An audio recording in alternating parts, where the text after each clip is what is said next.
Hello. आज वटपौर्णिमा होती. तर सगळ्यांनी वडाची झाडाची पूजा नक्कीच केली असेल, परंतु काही-काहींनी घरामध्येच फांदी आणून त्याची पूजा केलेली आहे. तर त्याकरता मी हा व्हिडिओ बनवते म्हणजे मी स्वतः शहरामध्ये राहते. मलाही कळतंय वेळेअभावी काही गोष्टी घडत नाहीत.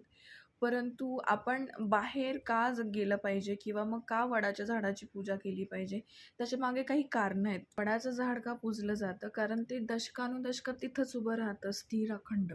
आणि तसंच आपण एक आपलं नातं मागत असतो, की हेच नातं मला स्थिर आणि अखंड पुढच्या काळामध्ये पण मिळू दे, माझ्या पुढच्या आयुष्यामध्ये पण मिळत राहू दे. त्याकरता आपण वडाच्या झाडाची पूजा करतो, जे की एका अ, जागी स्थिर राहणार आहे आणि त्याचा आपल्याला आधार मिळत राहणार आहे कायम. म्हणजे पुढच्या जन्मात गेला तरी ते तिथेच दिसणार आहे आपल्याला.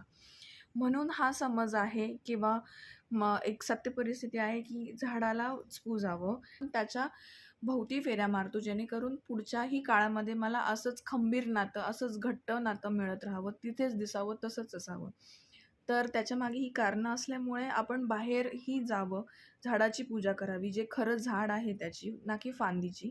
वेळेअभावी शहरामध्ये ह्या गोष्टी घडतायत, सगळं मान्य आहे. परंतु आपल्या जवळपास एक ना एक वडाचं झाड नक्कीच असतं, तर आपण त्याचा शोध घ्यावा आणि नक्कीच त्याच्यासाठी आपण प्रयत्न करावा. So thank you.